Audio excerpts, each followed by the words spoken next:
आपका स्वागत है हमारे ऑनलाइन प्लेटफॉर्म स्प्रिंटेड लर्निंग में, जिसमें मैं दीपक खुराना आपको एक टॉपिक कंटिन्यू करवा रहा हूँ। उस टॉपिक का नाम है ब्रिज बॉन्डिंग।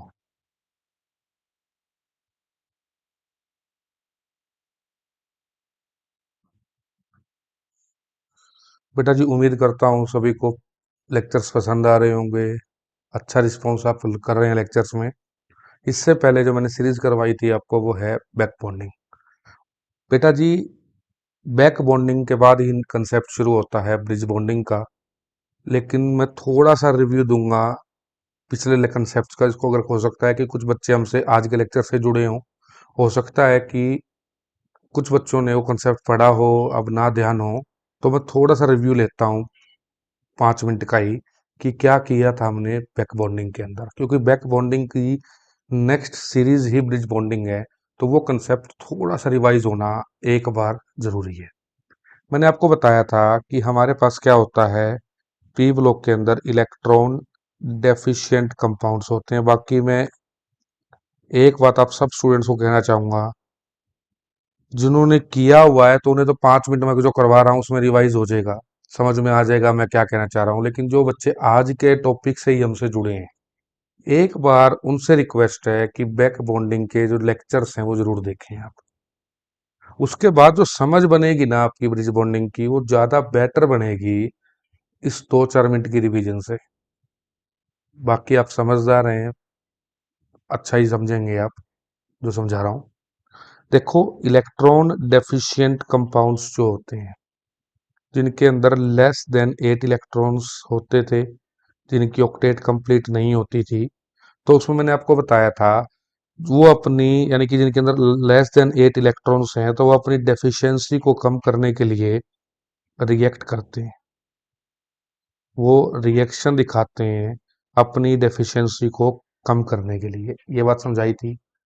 वो कैसे रिएक्शन दिखा सकते हैं, कहता है कि उनके पास एक ऑप्शन था इंट्रामोलिकुलर रिएक्शन दिखाने का, और एक ऑप्शन था इंटरमोलिकुलर रिएक्शन दिखाने का। इंट्रा का मतलब होता है विद इन सेम मोलिक्यूल, यानी कि अब स्टोरी को समझेंगे।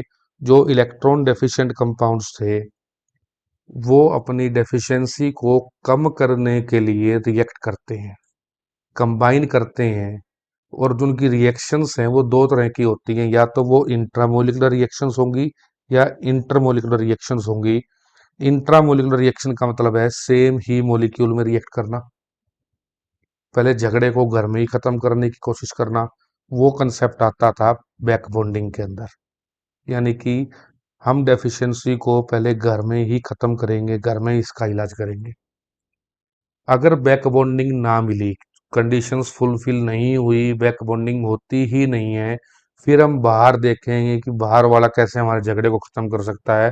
फिर हम अपनी बातें डिस्कस करते हैं किसी दूसरे के साथ। तो यानी कि हम रिएक्शन करते हैं यहाँ पे, कंबाइन करते हैं डिफरेंट मॉलिक्यूल्स के साथ, अदर मॉलिक्यूल्स के साथ। उसका नाम आता था ब्रिज बॉन्डिंग। मेरी बात समझ में आ गई? इतनी बात बताने से भी आपको कुछ सीखने को मिला। वो क्या सीखने को मिला? जब भी हम देखेंगे तो सबसे पहले हम चेक करेंगे कि मॉलिक्यूल में बैक बॉन्डिंग हो रही है या नहीं हो रही। बैक बॉन्डिंग ही होगी तो डेफिशिएंसी वहीं से कम हो जाएगी। अगर बैक बॉन्डिंग नहीं हुई, फिर हम चेक करेंगे ब्रिज बॉन्डिंग, यानी कि बैक बॉन्डिंग क्लियर होना उतना ही जरूरी है, या पहले बैक बॉन्डिंग क्लियर होना जरूरी है। बैक बॉन्डिंग ही अगर क्लियर नहीं होगा, आपको यही नहीं पता लगा कि बैक बॉन्डिंग हो रही है या नहीं हो रही, तो आप ब्रिज बॉन्डिंग करें ना करें मतलब ही खत्म हो जाता है। तो ये सारी स्टोरी पिछली थी। इसमें मैंने सारी पिछली स्टोरीज में क्या समझाया था, बैक बॉन्डिंग क्या होती है, कैसे होती है, कंडीशंस क्या हैं, एग्जांपल्स क्या हैं, सारी बातें डिस्कस की। तो वो सारी पढ़ने के बाद ही ब्रिज बॉन्डिंग समझ में आएगी। ये बात आपको अब समझ में आ चुकी होगी। तो हेडिंग है ब्रिज बॉन्डिंग। ब्रिज बॉन्डिंग मैंने मैंने आपको जैसे बताया, जैसे मैंने एक एग्जांपल लिया आपके सामने अभी, BH3। अब BH3 में जिस बच्चे ने बैक बॉन्डिंग कर रखी है वो देखते ही बताएगा नो बैक बॉन्डिंग। यहाँ कोई बैक बॉन्डिंग नहीं हो रही है। क्यों नहीं हो रही है उसको तो समझ में आ गया कि यहाँ वेकेंट ऑर्बिटल तो है, लेकिन यहाँ लोन पेयर ही नहीं है। लोन पेयर ही नहीं है तो बात ही खत्म होगी। तो यहाँ बैक बॉन्डिंग नहीं है। अगर बैक बॉन्डिंग नहीं है तो यहाँ क्या होएगी, ब्रिज बॉन्डिंग होगी। यहाँ क्या होएगी, ब्रिज बॉन्डिंग होगी, ये बात समझा रहा हूँ। क्लियर है मेरी बात? चलो आगे। अब सारी डिटेल दूंगा, स्टेप बाय स्टेप सारी डिटेल दूंगा, आप सिर्फ बने रहे लेक्चर में। अब मैं बात कर रहा हूँ यहाँ बैक बॉन्डिंग नहीं हो रही BH3 में। अब होगा क्या, दो BH3 मिलकर यहाँ क्या बनाते हैं, B2H6 बनाते हैं, डाइबोरेट बनाते हैं। कैसे देखोगे, बी,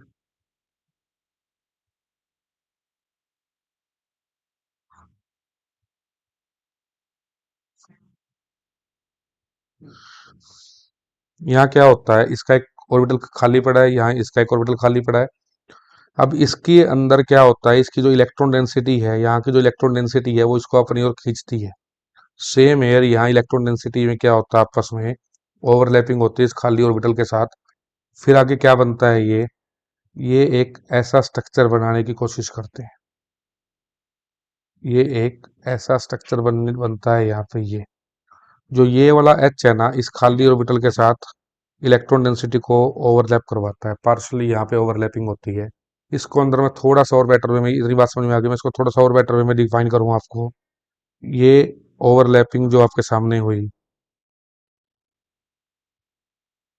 पूरा डिटेल में देखेंगे आप, ये ओवरलैपिंग ऐसे दिखेगी आपको, ये ओवरलैपिंग ये दिखेगी, इतनी बात समझ में आ रही है। और ये जो बॉन्ड हमारे सामने बनती है, इस बॉन्ड को हम बोलते हैं three centre two electron bond. इस बॉन्ड को हम क्या बोलते हैं, three centre two electron bond बोलते हैं। क्यों बोलते हैं, देखोगे इस बॉन्ड के अंदर, इस बॉन्ड के अंदर BH, सेंटर तो तीन इन्वॉल्व हो रहे हैं।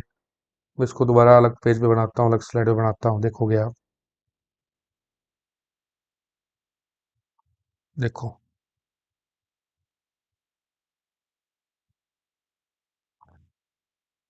बी,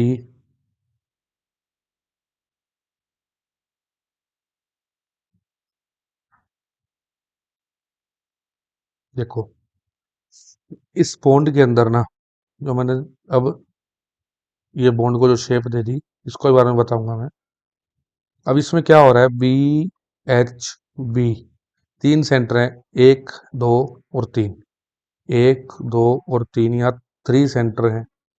लेकिन इलेक्ट्रॉन सिर्फ दो ही है, इलेक्ट्रॉन सिर्फ दो ही है, क्योंकि ये जो बॉन्ड बनी है ना आपके सामने, ये ऐसे बनी हुई है। एक्चुअल में ये बॉन्ड कैसी है, वो बॉन्ड ऐसी है। इलेक्ट्रॉन एक इसका इन्वॉल्व हो रहा है, एक इसका इन्वॉल्व हो रहा है, ये तो खाली ऑर्बिटल था ना मेरे पास। तो इसलिए हमारे को इसको बोलते हैं three centre two electron bond. क्या बोलते हैं इसे, three centre two electron bond बोलते हैं। मेरी बात समझ में आ रही है आपको? एक इलेक्ट्रॉन इसका था, एक इलेक्ट्रॉन इसका था, ये तो खाली ऑर्बिटल था ना। यहाँ तो क्या था, सिर्फ इलेक्ट्रॉन डेंसिटी की ओवरलैपिंग हो रही है। यहाँ क्या हो रही है, इलेक्ट्रॉन डेंसिटी की। देखो ये जो बॉन्ड मैंने अब यहाँ पे क्या कर दिया, इस बॉन्ड को मैंने यहाँ पे देखो, जो ये जो दो बॉन्ड हैं, इनको मैंने यहाँ पे क्या कर दिया, पिंक कलर कर दिया। तो इसको हम बोलते हैं three centre two electron bond. और उसकी इलेक्ट्रॉन क्लाउड की जो शेप आती है ना, वो बनाना की फॉर्म में आती है। तो इसलिए हम इसको क्या बोलते हैं, बनाना बॉन्ड भी बोल देते हैं। क्या बोल देते हैं इसको हम, बनाना बॉन्ड भी। इसके ऊपर कंप्लीट लेक्चर लेके आऊंगा डिटेल में। अभी अब हम सिर्फ ब्रिज बॉन्डिंग को डिस्कस कर रहे हैं। इसमें जैसे एक एग्जांपल मैं आपको और करवाने की कोशिश करता हूँ, बहुत कुछ सारी चीज बताऊंगा मैं आपको इसमें। AlCl3, इसमें भी आप देखोगे, इसमें भी कोई किसी भी प्रकार की कोई भी बैक बॉन्डिंग नहीं हो रही। कंप्लीट रीजन मैं दूंगा नहीं, क्योंकि सारा कुछ समझा चुका हूँ पिछले लेक्चर में, तो इसमें मैं टाइम ज़्यादा खराब नहीं करूंगा। AlCl3, तो इसमें भी क्या होता है, दो AlCl3 कंबाइन होकर क्या बनाते हैं, Al2Cl6। ये चीज बनती है। कैसे बनती है, ये B2H6 से थोड़ी सी अलग बनती है, देखोगे ये आपके सामने है। अब इसमें क्या है, खाली पड़ा है क्या, इसका 3D। इसमें क्या होता है, एल्यूमिनियम का 3D एम्प्टी है, और Cl के पास क्या पड़े हैं, लोन पेयर्स हैं। ये बात आपको, जो मैंने ब्रैकेट में बंद कर दी है, समझ में आनी चाहिए। अब सारी बात आप समझ गए। होगा क्या, ये इसको अपने लोन पेयर कोऑर्डिनेट कर देगा, ये इसको यहाँ से अपने लोन पेयर कोऑर्डिनेट कर देगा। बनेगा क्या, ये देखोगे, ये चीज आपके सामने में है कि AlCl3 है, ये AlCl3 है। ये चीज़ समझ में आ गई आपको। ये इसको अपने 2 इलेक्ट्रॉन कोऑर्डिनेट कर रहा है, ये इसको अपने 2 इलेक्ट्रॉन कोऑर्डिनेट कर रहा है, ये बात समझ में आनी चाहिए आपको। ये जो स्ट्रक्चर है ना, ये समझ में आना चाहिए, ये है Al2Cl6। इसमें और B2H6 में क्या डिफरेंस है देखोगे अब आप। जो ये स्ट्रक्चर है ना, ये क्या है, 3 सेंटर 4 इलेक्ट्रॉन स्ट्रक्चर है। 3 सेंटर 4 इलेक्ट्रॉन है, कैसे? Al Cl, तो ये बॉन्ड है। सेंटर कितने हो गए, 1 2 3, लिख दिए मैं नीचे, देखो 1 2 3, 3 सेंटर हो गए इस बॉन्ड के अंदर। जो ये बॉन्ड जा रही है, ये बॉन्ड जो मैंने कर दी है, इसमें 3 सेंटर हैं, Al Cl फिर Al। एक Al का इलेक्ट्रॉन, एक यहाँ, और 2 ये लोन पेयर में, ये दो लोन पेयर दिए, कोऑर्डिनेट किए हैं। तो टोटल यहाँ पे 4 इलेक्ट्रॉन पार्टिसिपेट कर रहे हैं। तो इसे हम बोलते हैं 3 सेंटर 4 इलेक्ट्रॉन बॉन्ड बना है आपके पास। ये एक कंपाउंड जो है वो इलेक्ट्रॉन प्रिसाइज कंपाउंड बना है। यहाँ डेफिशिएंसी रिमूव हो चुकी है, क्योंकि कोऑर्डिनेट करके, क्योंकि एल में इनिशियली क्या थे, देखोगे इधर आप,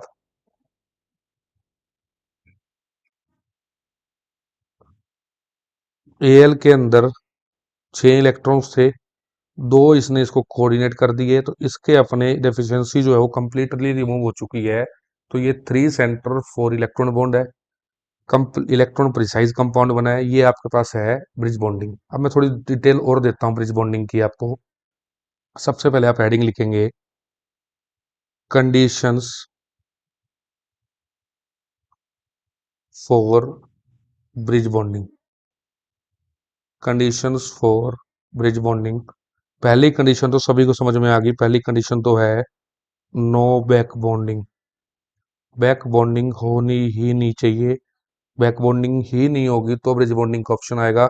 सेकंड है जो मैं बता रहा हूं, नो स्टेरिक क्राउडिंग।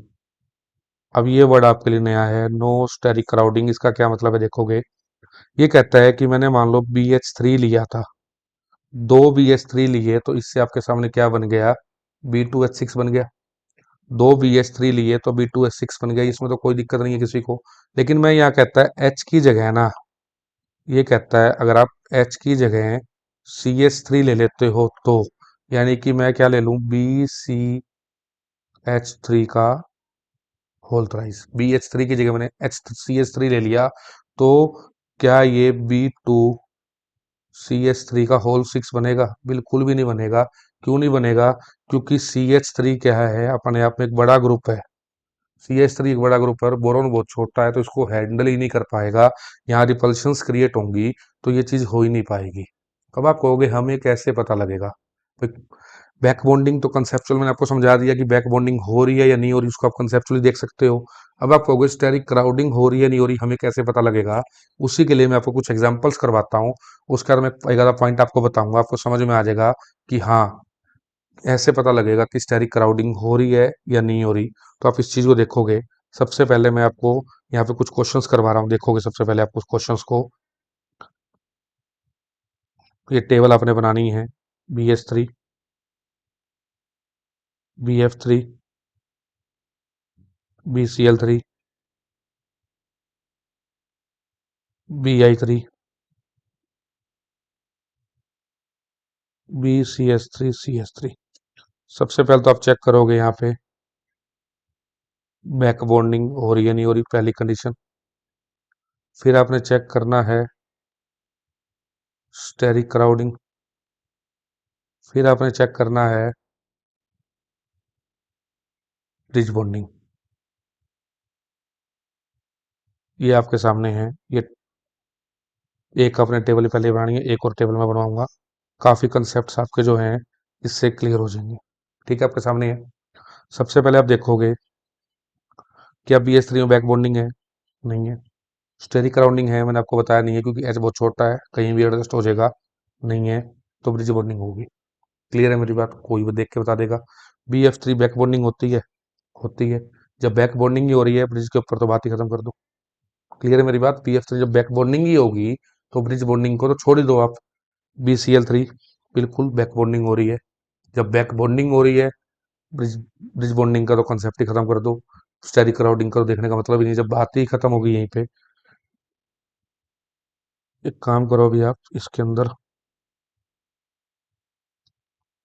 इसको, पहले मैं यहाँ पे BBR3 और BI3, पहले इन 5 को डिस्कस करते हैं। यहाँ बैक बॉन्डिंग नहीं हो रही, यहाँ बैक बॉन्डिंग नहीं हो रही, लेकिन स्टेरिक क्राउडिंग है, बड़े हो जाते हैं।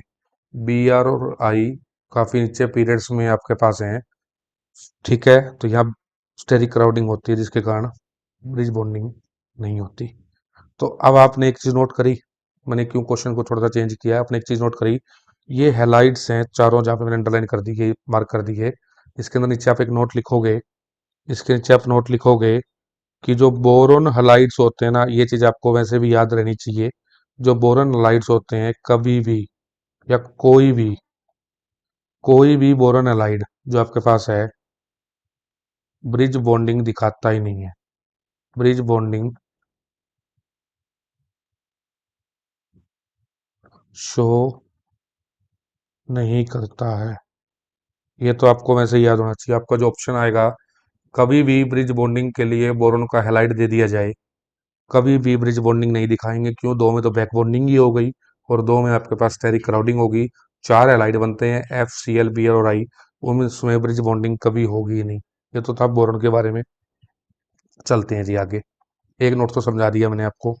इसके बाद आपके पास जो क्वेश्चन आएगा, वो छठा क्वेश्चन जो है, वो छठा क्वेश्चन आपके सामने बनेगा AlH3, सेवंथ आपके पास बनेगा AlF3, एट आपके पास बनेगा AlCl3, नाइन्थ बनेगा AlCH3 होल थ्राइस, और टेंथ मान लो मैंने आपके पास बन गया बी, चलो ये तो मैंने बी वाला तो बता ही दिया, BCH3, H की जगह CH3 लग गया, इसकी जगह मैं आपको बता देता हूँ GaBr3, थोड़ा सा नया हो जाएगा आपके लिए। तो सबसे पहले आपने देखना है बैक बॉन्डिंग, फिर आप देखोगे स्टेरिक क्राउडिंग, फिर आप देखोगे ब्रिज बॉन्डिंग।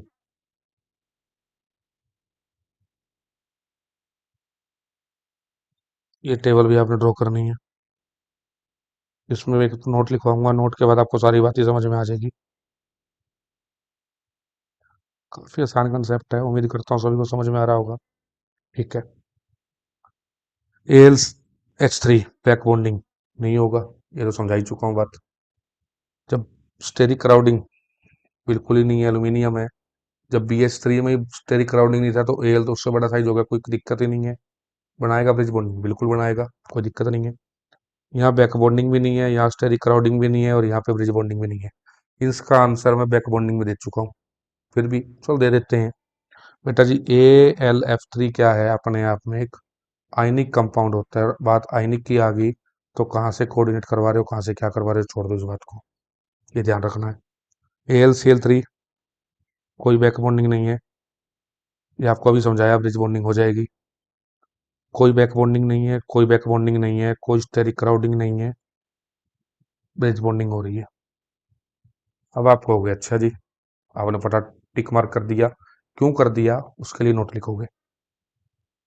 चाहे CH3 आ रहा था, चाहे BR आ रहा था, चाहे Al आ रहा था, कुछ भी आ रहा था, तो मैंने फिर भी यहाँ पे नोट लिख दिया, वो क्रॉस कर दिया, कि यहाँ पे आपको ये तो समझ में आ गया, जिन्होंने बैक बॉन्डिंग पढ़ लिया उसको बैक बॉन्डिंग तो समझ में आ गया कि बैक बॉन्डिंग नहीं हो रहा, क्योंकि जिन बच्चों ने बैक बॉन्डिंग पढ़ रखा है, बैक बॉन्डिंग जिन बच्चों का रिवाइज है, ये क्रॉस जो मैंने यहाँ ये लगा दी है, उसको ये तो क्लियर हो गया कि ये क्रॉस क्यों लगाए। बात आती है इन क्रॉस की, भाई ये क्रॉस क्यों लगाए, तो लिखेंगे नोट में, जब भी जब भी थर्ड पीरियड या उसके बाद का कोई भी एलिमेंट आता है, या उसके बाद का कोई भी एलिमेंट आपके सामने आता है, तो साइज उसका इतना बड़ा हो जाता है, उसका साइज ही इतना बड़ा हो जाता है, तो वो कभी स्टेरिक क्राउडिंग होती ही नहीं। स्टेरिक क्राउडिंग शो नहीं करते हैं वो। मेरी बात समझ में आ रही है आपको? थर्ड पीरियड के बाद के जो एलिमेंट्स हैं, थर्ड पीरियड या उसके बाद के जो एलिमेंट्स हैं, उनका साइज जो है वो लार्ज हो जाता है, लार्ज साइज हो जाता है। वो इतना लार्ज साइज हो जाता है, जैसे जीए है, एल्यूमिनियम है, इनके साथ साइज इतना बड़ा हो जाता है, कुछ भी लगा हुआ हो तो स्टेरिक क्राउडिंग होती ही नहीं है। जब स्टेरिक क्राउडिंग ही नहीं होगी तो आपके सामने वो ब्रिज बॉन्डिंग दिखा देंगे। सारी बात का आंसर मुझे लगता है मिल गया होगा आप सबको। बैक बॉन्डिंग में समझा चुका हूँ, स्टेरिक राइडिंग नीचे नोट लिख दिया है। जब दोनों चीजें ही नहीं हो रही तो आप क्या कर सकते हो? आप समझ सकते हो वो क्या दिखाएंगे? ब्रिज बॉन्डिंग दिखाएंगे। ब्रिज बॉन्डिंग दिखा के अपनी डेफिशिएंसी को कम करेंगे। सबसे पहले डेफिशिएंसी कम करता है वो बैक बॉन्डिंग से, फिर वो डेफिशिएंसी कम करने की कोशिश करता है ब्रिज बॉन्डिंग से। फिर भी कुछ ना हुआ तो फिर वो आगे बात करेंगे पॉलीमराइजेशन में। तो पहले दो चीज क्लियर होंगी, फिर आगे चलेंगे। उम्मीद करता हूँ सब कुछ क्लियर होगा। एक क्वेश्चन मैं आपको छोड़ के जा रहा हूँ आपके लिए। ये तो मैंने आपको बता दिया कि ये ब्रिज बॉन्डिंग बनाने के बाद Al2Cl6 बनाएगा। इसमें भी आपने बताना है, इसमें भी आपने बताना है, ये तो मैंने बता दिया कि इनमें ब्रिज बॉन्डिंग के बाद क्या बनेगा, कैसी बॉन्ड बनेगी। थ्री सेंटर मतलब थ्री सेंटर टू इलेक्ट्रॉन है या इलेक्ट्रॉन प्रिसाइज है, कैसी बनेगी, वो अपने 9th और 10th के लिए मुझे आपने बताना है। ठीक है बेटा जी, उम्मीद करता हूँ आज का लेक्चर भी पसंद आया होगा आपको। जिन बच्चों ने वीडियो लाइक नहीं की है तो बेटा जी वीडियो लाइक कर दे। देखो आज तबीयत खराब थी, आवाज में डिफरेंस लग रहा है आप सभी को शायद, तो भी आपके लिए लेक्चर लेके आ रहा हूँ। कोशिश की जा रही है आपकी जो सीरीज है वो कंटिन्यू रहे, अच्छे टॉपिक में आपको करवाता चला जाऊं। तो बेटा जी लाइक कर प्लीज करें, सब्सक्राइब करें चैनल, और शेयर करें अपने जितने फ्रेंड्स तक आप चैनल को, इस वीडियो को शेयर कर सकते हैं। ठीक है बेटा, आज के लिए इतना ही। Thank you very much.